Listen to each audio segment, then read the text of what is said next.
Hi, I'm John Little, and this is the Shockcast for Saturday, August 25th, 2018.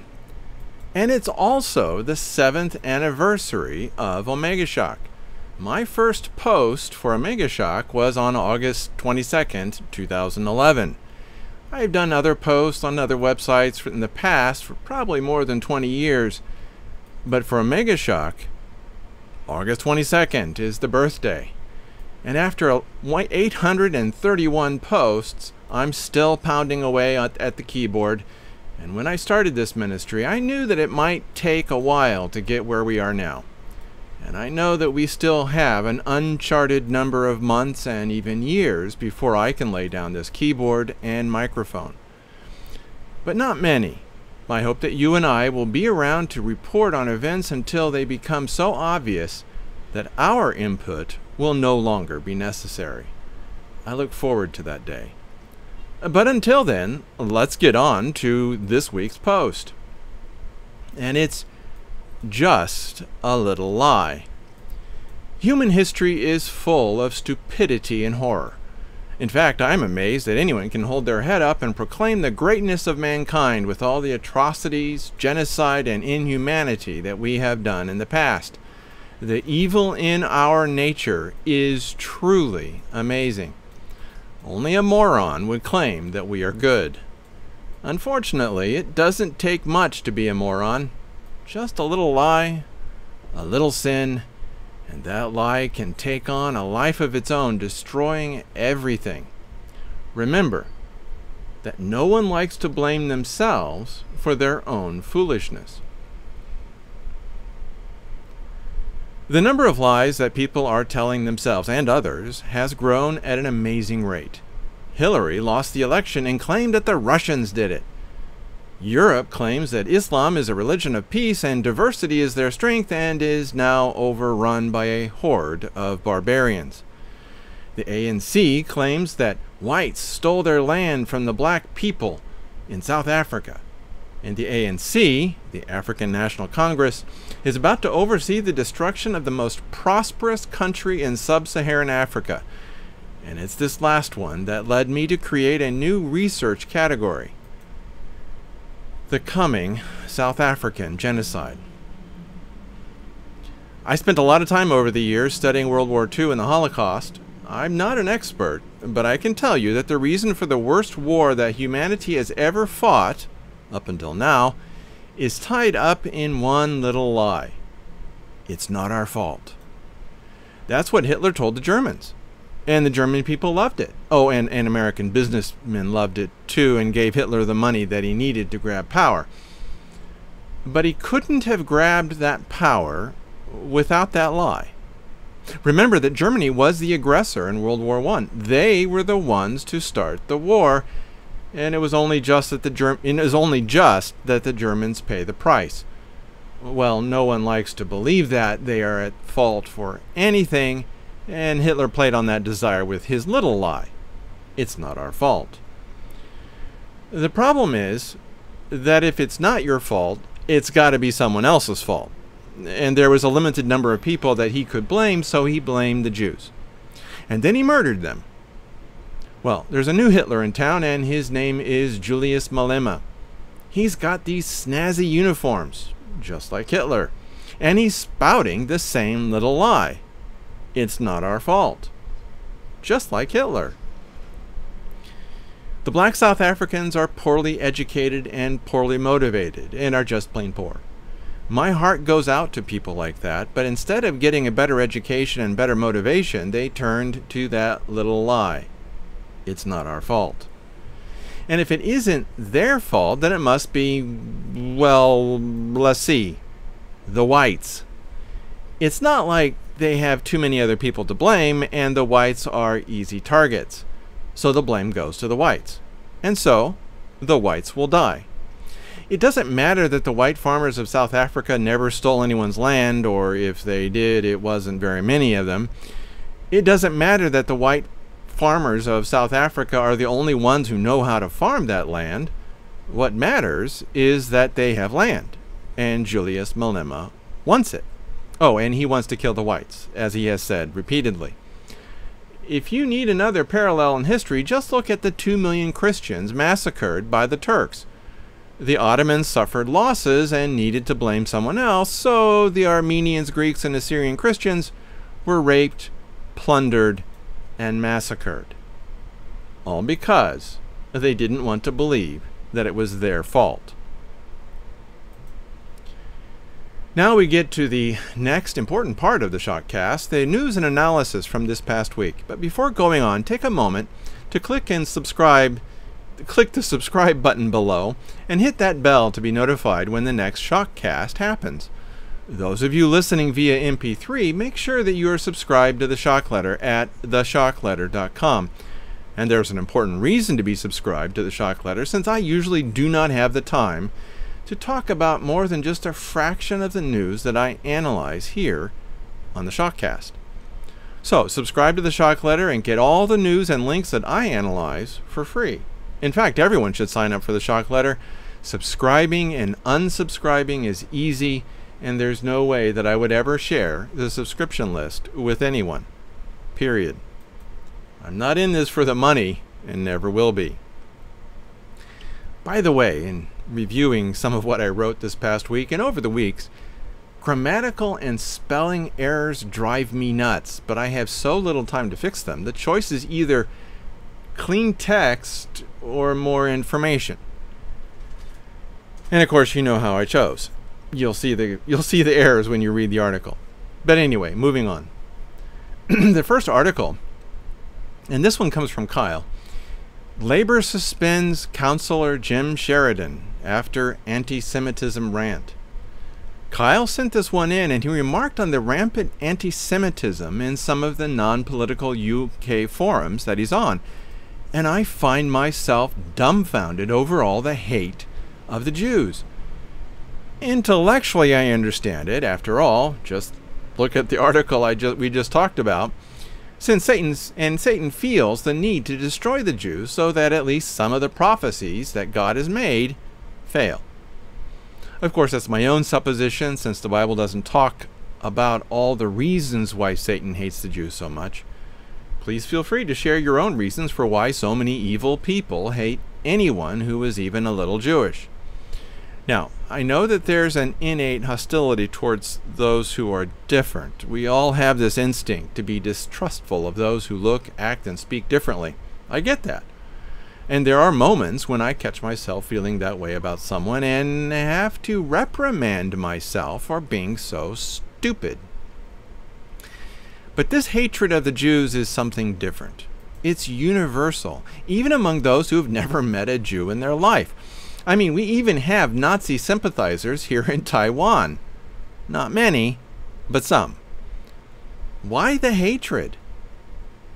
It's completely mystifying, and you get it from some of the most surprising people. People that don't seem to have a hateful bone in their body until they surprise you with a real whopper of a comment.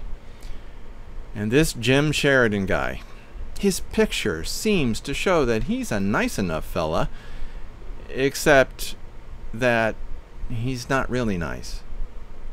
Over time, I've come to recognize certain markers that tell me that someone is a wolf in sheep's clothing. Anti-Semitism is one of those markers. If you are an anti-Semite, I want nothing to do with you. And I will warn everyone to stay away from you, if you are.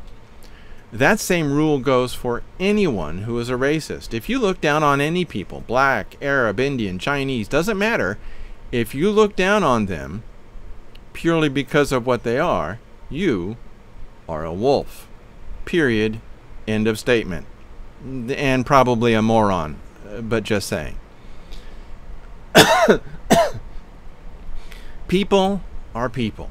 And God sent us to love all of them, and I am sickened by those who claim to follow Christ, but harbor hatred for those who are different. And for some reason, the foulest fiends of hell seem to hate the Jews the most. Yes, Jim Sheridan smiles nicely. He wears his suit well. He looks good. But he's still a minion of Satan. Thanks for that report from the UK, Kyle. I tend to report about the US the most, so I'm glad to be able to report from or about the UK.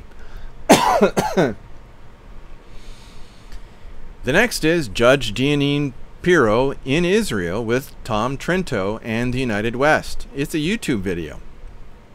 I did not know, or maybe I just forgot, but Jeanine Pirro's parents are Lebanese, both of them. And she loves Israel. And she shares that love for Israel in the first part of her talk. Now, for those of you who love Trump, she gives her own views on Trump, and she talks about why she knows Trump personally so well. And what she says about Donald Trump, well, it's very, very positive. It's hard for me to believe that anyone like Donald Trump would be that good, but maybe he is. I don't know. I'm not ready to let go of my cynicism. I will criticize him when he makes mistakes, and I will praise him when he makes good decisions. The fact that he moved the U.S. Embassy to Jerusalem, well, that alone is a huge, huge positive in my book. Did I say huge? Very huge. I have lots of respect for Jeanine Pirro, and I believe that what she says here is definitely worth listening to. But it's a little long, so take some time. Now here's this one from MIT Technology Review. It's called, "Who Needs Democracy When You Have Data?" Do you want to know where the Antichrist system is being developed? Well, right now it's being developed in China. And the guy that's making it happen is Winnie the Pooh. Or, I should say, Winnie the Pooh lookalike, Xi Jinping. His predecessor, Hu Jintao, lightened the hand of government on the people. He loosened things a bit. He allowed people to have a voice, even if a small one. But Xi has changed all that and has brought back the iron fist of total control of everything. But this time, Xi will have powers of coercion like no one has ever seen before. And by the way, when I say Xi, I mean Xi Jinping, the president of China. Well, here's a quote from the article. Since becoming General Secretary of the Chinese Communist Party in 2012, Xi has laid out a raft of ambitious plans for the country, many of them rooted in technology, including a goal to become the world leader in artificial intelligence by 2030. Xi has called for cyber sovereignty to enhance censorship and assert full control over the domestic internet. In May, he told a meeting of the Chinese Academy of Sciences that technology was the key to achieving the great goal of building a socialist and modernized nation. In January, when he addressed the nation on television, the bookshelves on either side of him contained both classic titles such as Das Kapital and a few new editions, including 2 books about artificial intelligence, Pedro Domingo's The Master Algorithm and Brett King's Augmented Life in the Smart Lane. No government has a more ambitious and far-reaching plan to harness the power of data to change the way it governs than the Chinese government, says Martin Korzempa of the Peterson Institute of International Economics in Washington, D.C. Even some foreign observers watching from afar may be tempted to wonder if such data-driven governance offers a viable alternative to the increasingly dysfunctional-looking electoral model. Just listen to what this guy's saying. Anyway, I'm continuing on with the quote. But over-relying on the wisdom of technology and data carries its own risks. Close quote. This is huge, aside from the fact that someone would even advocate the elimination of democracy and the rule by computer. This is huge, and I cannot avoid thinking about how this will play a role in the rise of the Antichrist system. Just pay attention to the tone of this article. I mean, that's Antichrist right there. And the Chinese will be the leader in artificial intelligence by 2030. At least that's their claim and their goal. And yeah, that sounds about right. And when the Antichrist rises, he will use all of that know-how to control the world. The Antichrist system made in China. Moving on and back to America on this one. Highest overdose and drug-related death rates in the world, worldatlas.com. America has the highest rate of overdose deaths per capita of any country in the world. Number one. And every time I see how huge the opioid use and death rate is in America, I think of Revelation 18:23 in the fall of Babylon the Great. Quote, "And the light of a candle shall shine no more at all in thee, and the voice of the bridegroom and of the bride shall be heard no more at all in thee. For thy merchants were the great men of the earth, for by thy sorceries were all nations deceived." Close quote. Revelation 18:23. The word sorceries in that verse is pharmakia. That should sound familiar to you since that refers to drugs. And America is the #1 supplier of opioids in the world. No one produces more heroin than anyone else via Afghanistan. No one. And when you read Revelation 18, well, you can read it for yourself. You will find a lot of similarities to the United States. The only thing that's a problem is that this chapter refers to a city. Is the reference to a city just a euphemism? Or is it really a closely defined geographical area with a metropolitan government? If it really is a city, then it must mean New York City, and that city is truly the most powerful city in the world. No other city comes close, and the destruction of New York City would rock the world. Oh, and they're the biggest drug dealer in the world as well. Remember that the CIA was started by Wall Street bankers, and the CIA manages the heroin trade out of Afghanistan. Okay, moving on. Of Two Minds, Charles Hugh Smith, The Telltale Signs of Imperial Decline. Karen J. shared this, and it speaks eloquently to what America is and the road that America is on. In fact, here's a handy checklist for those who are interested in how your country is doing if you live outside the United States. For those of you in the U.S., very familiar. But anyway, moving on. We'll get to here's the quote. Sir John Glubb, those of us who know the Arab-Israeli conflict will know him as Pasha Glubb, listed a few others in his seminal essay on the end of empires, the fate of empires. What might be called the dynamics of decadence.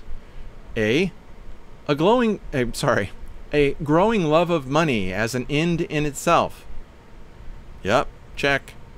B, a lengthy period of wealth and ease which makes people complacent. They lose their edge, they forget the traits, confidence, energy, hard work that built their civilization. Check. Selfishness and self-absorption. Check. Loss of any sense of duty to the common good. Ooh, that's another check. Glubb included the following in his list of the characteristics of decadence. An increase in frivolity, hedonism, materialism, and the worship of unproductive celebrity. Paging any Kardashians in the venue? I think that's a check. A loss of social cohesion. Check. Willingness of an increasing number to live at the expense of a bloated bureaucratic state.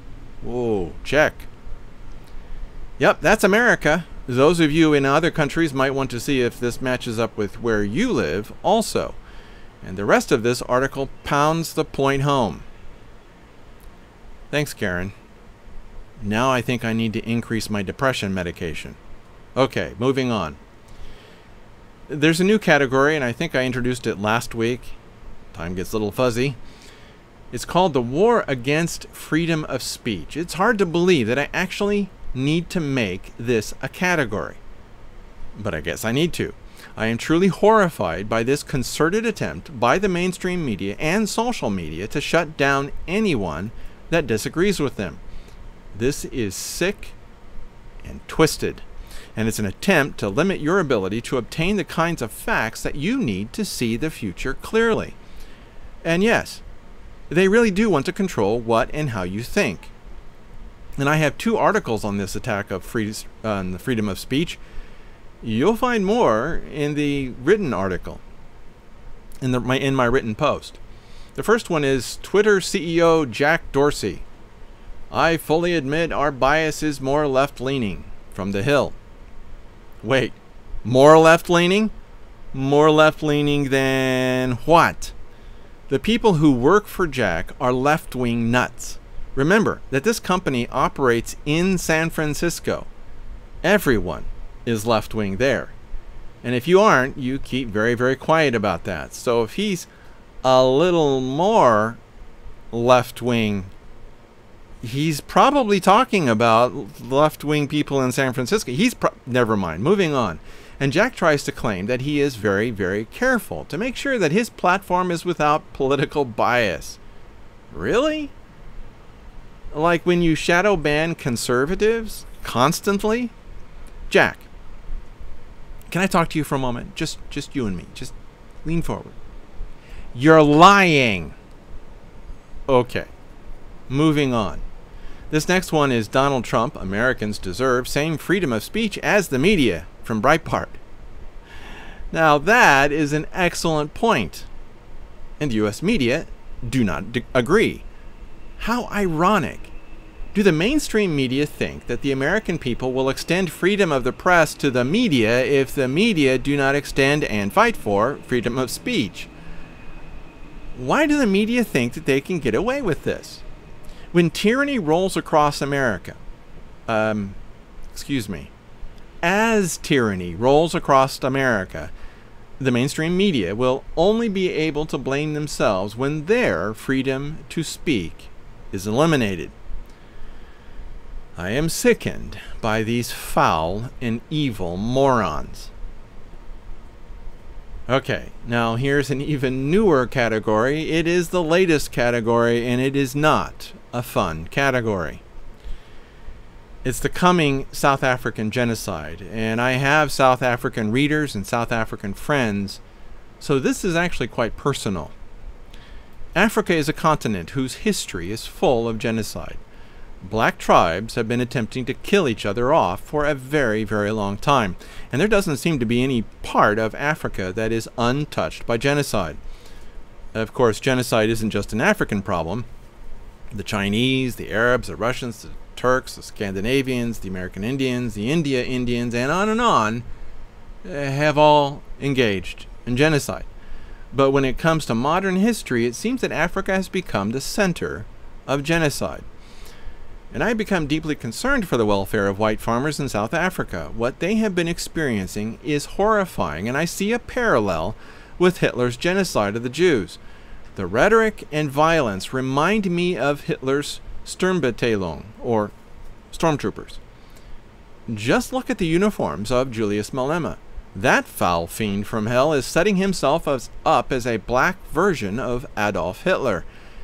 And the government of South Africa has been cowed into going along with him.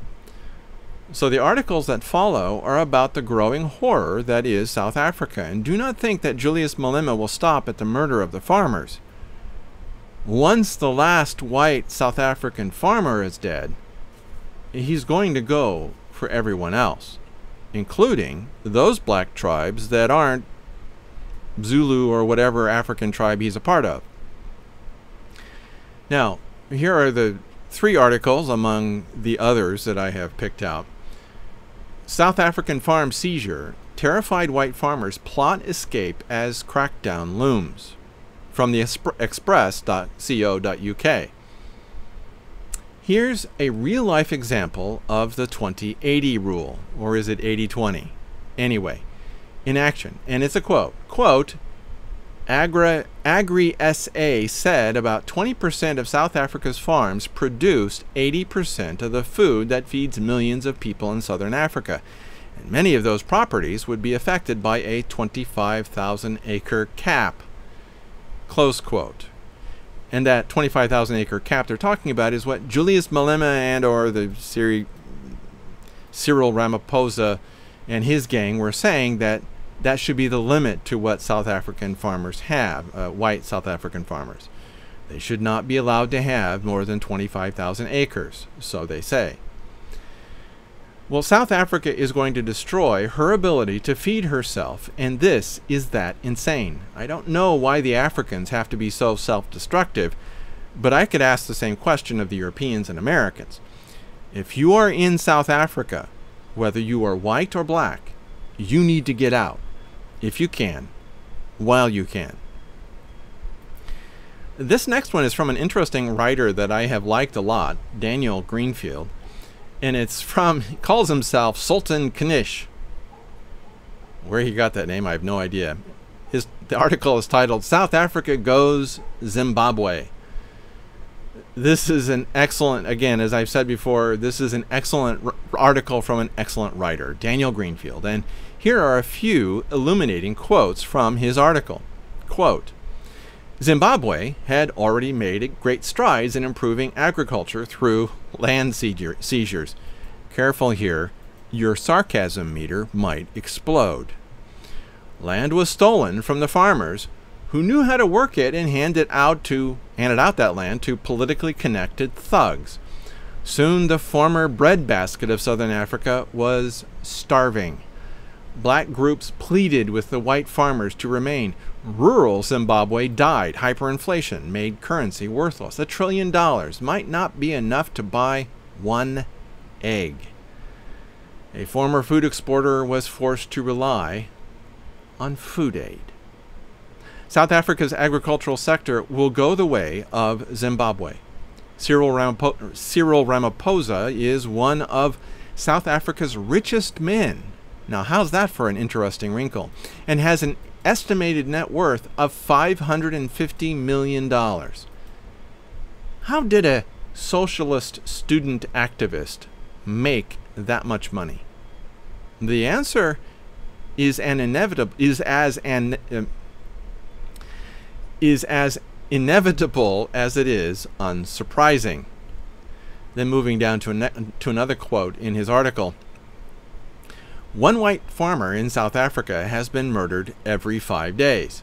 This ethnic cleansing has been going on with the same regular clockwork as the tributes to Nelson Mandela and his even more murderous wife, Winnie Mandela. The racist violence, the murders, rapes, and land seizures, the chants of shoot the Boer, are backed by lies about a shadow white majority somehow still ruling South Africa even after all the years of ANC rule. Stop for a moment. Remember what I said about Hitler? Remember what Hitler talked about. He talked about this shadow conspiracy, these shadowy conspiracy. Well, Julius Malema is doing exactly the same thing. Notice how the playbook for genocide never seems to change. But moving on with the quote. The media frequently repeats fake news statistics which claim that white farmers own 70% or more of the country's farmland. The actual number is less than a quarter. Some of the best land in South Africa is already in black hands, and just as in Zimbabwe, it hasn't remedied the agricultural or social problems. Wow. Why am I not shocked?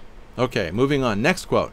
And yet it's easy to see why Obama was so comfortable with a politician who could twist the language of equality to justify identity politics theft and the verbiage of tolerance to justify racial oppression.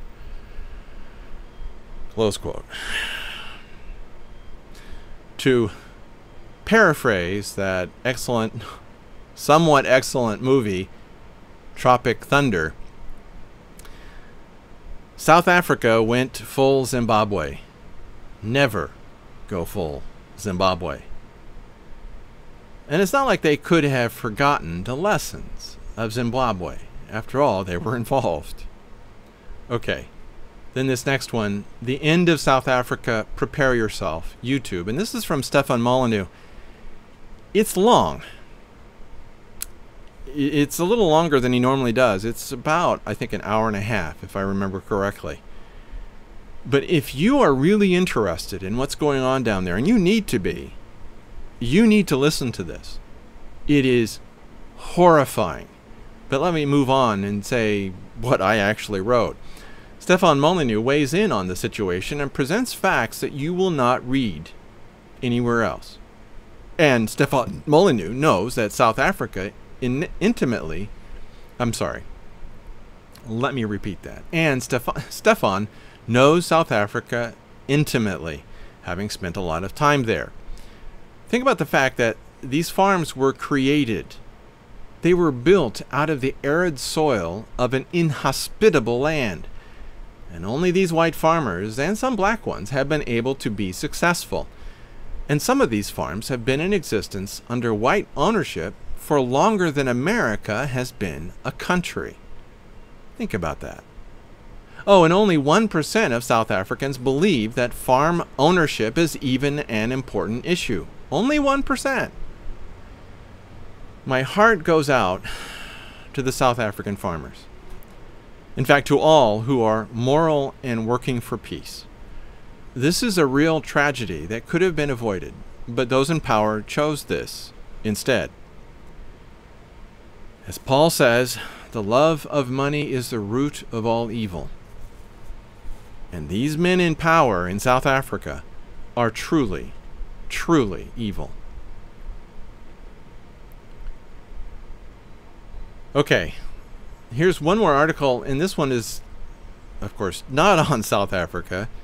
This one's on the attempted takedown of the United States. It's from my category about corruption and what might result in the military takeover to end it, which of course won't.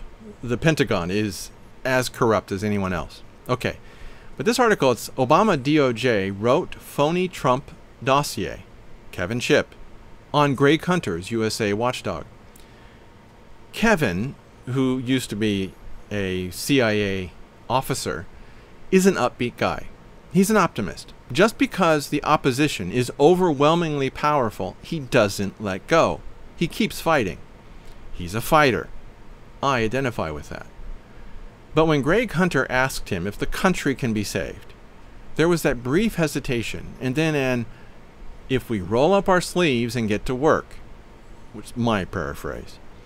The problem is that this isn't the answer, or maybe I should say that it's the second step that will only work if the first step is taken care of. This is the first step. Quote, "If my people, which are called by my name, shall humble themselves and pray and seek my face and turn from their wicked ways, then I will hear from heaven and will forgive their sin and will heal their land." Close quote. 2 Chronicles 7:14. You and I have been called by his name. We are his people. Do you see his people in America ready to humble themselves? Just that alone, just that is enough to tell all of us that America cannot be saved. Because we will not, we being Christians, will not humble ourselves. We will not be saved. Our land will not be healed. God will not hear from heaven. Our sins will not be forgiven. And no, the admonition isn't for the unsaved. We're talking about those who have taken upon themselves the name of Christ. This admonition is only for those of us who are saved. But we have become proud. But even though the nation will not be saved, this doesn't mean that you and I are doomed. If we will humble ourselves, pray, and seek the face of God, and turn from our wicked ways, God will be with us. We might still suffer. We might even die. But we will suffer and die as servants of God, doing what God wants us to do. There is no higher calling with no greater reward. But in the meantime, God help us all. Okay, here's one last one, and it's about Israel. Israeli questioning of U.S. Jews at border exposes a deeper rift. A complete moron wrote that article. Why do I call this drooling idiot and socialist sycophant a moron? Because he is clearly writing about something that he knows nothing about. He doesn't know where the main body of Israel's support comes from. He doesn't know why the Jews in Israel are largely right-wing. And he doesn't mention why American Jews almost always become right-wing if they live in Israel long enough. So yeah, he's a drooling idiot. Where does Israel's support come from? You and me, Christians. Since the founding of the State of Israel, the biggest support for Israel has always and will always be from Christians. For a moron like this to ignore that, well, he's a moron. And he completely ignores the antipathy that American Jews have for Israeli Jews. I lived in Israel for 15 years. I've had to interact with the Americans that come for a visit and kvetch and moan about how bad everything is. There has always been a huge difference between the American Jew and the Israeli Jew. Always. And the complete morons in America have always been stupidly and willfully ignorant of this. The real support for Israel is Christian. Prime Minister Menachem Begin understood this and embraced the Christians in America. And I know this somewhat personally because I used to know his chief advisor, Ezekiel Kadeshai. And all of Menachem Begin's friends would remark on how interested he was in the support of the Christians in America. Israel is wise to be suspicious of any American coming to Israel to stir up trouble, even if they're Jewish, or maybe even specifically because they're Jewish. Who knows? Well, that's it for this week's Shockcast. I truly hope that you will be ready for what is coming. A prudent man foreseeth the evil and hideth himself, but the simple pass on and are punished. Proverbs 22:3. If you find a flaw in my reasoning, have a question, or wish to add your own viewpoint, leave a comment on the Omega Shock website or in the comments section below. Omega Shock readers and Shockcast listeners leave awesome comments, and I value each and every one of them. Again, make sure that you are subscribed to the Shock Letter at theshockletter.com. In fact, everyone should sign up for the Shock Letter. It's free. Subscribing and unsubscribing is easy, and there's no way that I would ever share the subscription list with anyone. Period. You have my promise on that. For those of you on YouTube, hit that subscribe button and click the bell to get notifications. And if you like this video, give it a thumbs up. All of that helps you and me get the message out.